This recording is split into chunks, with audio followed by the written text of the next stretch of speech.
មានអ្នកខ្លះគាត់យកច្រឡំថាការប្រើប្រាស់សាប៊ូដោះខ្លួនដើម្បីសម្អាតមកទូខ្លួនគាត់ហ្នឹងគឺគ្រប់គ្រាន់ហើយគួរតែជ្រើសរើសផលិតផលណាដែលគេផលិតឡើងមកគឺសម្រាប់តែតំបន់ពិសេសយើងតែម្ដងអញ្ចឹងនៅក្នុងហ្នឹងខ្ញុំអាចលើកឡើងពីទឹកអនាម័យ pH Care ដែលជាប្រភេទផលិតផលដែលមាន pH សមស្របសម្រាប់តំបន់ពិសេសរបស់យើងហើយអាចប្រើប្រាស់ជាប្រចាំថ្ងៃប្រហែលជាអាចនឹងពីមុនខ្ញុំអាចនិយាយបានថាការពីជំនាន់យើងពីមុនយើងប្រហែលជាมันមាន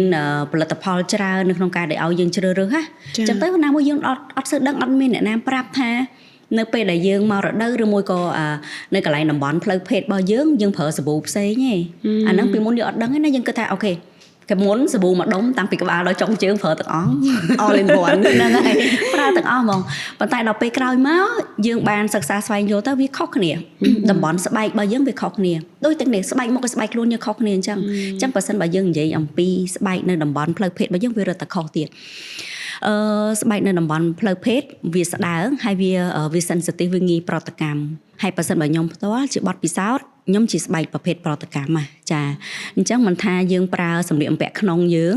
ចាប្រយ័ត្នប្រយែងចាប្រភេទកណាត់មួយចំនួនយើងអាចប្រើក្តៅស្អុះស្អាប់អីបានទេវាឆាប់ប្រតិកម្មវាធ្វើឲ្យរលាកវាធ្វើឲ្យរមាស់អីអញ្ចឹងណាចាសម្រាប់ខ្ញុំសម្លេងអនាម័យក៏អញ្ចឹងដែរអញ្ចឹងសម្លេងអនាម័យមួយចំនួនសម្រាប់ខ្ញុំអត់អាចដូរមកអីច្រើនទេឃើញគេចេញថ្មីអត់ទេអញ្ចឹងយើងប្រើមួយណាដែលវាមានសុខភាពល្អសុខភាពមួយស្បែកយើងបន្តប្រើហ្នឹងទៅហើយទី3មួយទៀតគឺសំខាន់ណាស់ទឹកអនាម័យខ្ញុំមិនដឹងថានារីបច្ចុប្បន្នក្មេងៗស្រី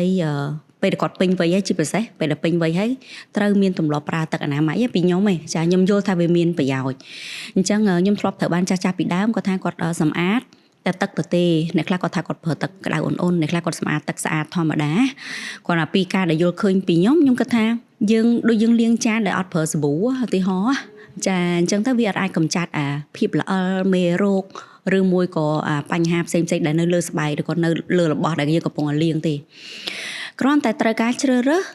ប្រភេទផលិតផលដែលត្រូវមួយស្បែកយើងខុសៗគ្នាអញ្ចឹងខ្ញុំចាំបានថាខ្ញុំចាប់ផ្ដើមប្រើ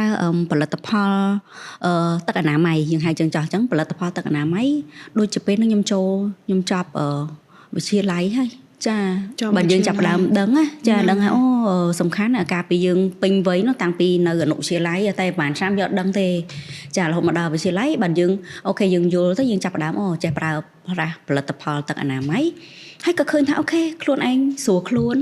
ជាផ្សេងរឿងស្រួលខ្លួនហ្នឹងមកខ្ញុំដឹងថានិចមានធម្មតាយើងមនុស្សស្រីប្រហែលជានិយាយទៅនារីផ្សេងទៀតគាត់យល់ហើយណា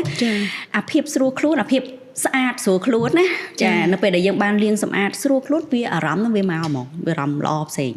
មានអ្នកខ្លះគាត់យកច្រឡំថាការប្រើប្រាស់សាប៊ូដោះខ្លួនដើម្បីសម្អាត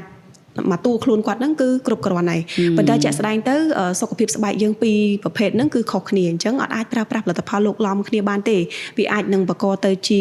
រលាកទៅជារមាស់ឬអាចកើតជាជំងឺផ្សេងៗទៀតបានហើយគួរតែជ្រើសរើសផលិតផលណាដែលគេផលិតឡើងមកគឺសម្រាប់តែតំបន់ពិសេសយើងតែម្ដងអញ្ចឹងនៅក្នុងហ្នឹងខ្ញុំអាចលើកឡើងពីទឹកអនាម័យ pH Care ដែលជាប្រភេទផលិតផលដែលមាន pH សមស្របសម្រាប់តំបន់ពិសេសរបស់យើងហើយអាចប្រើប្រាស់ជាប្រចាំថ្ងៃដោយមានសុវត្ថិភាពបានទៀតផង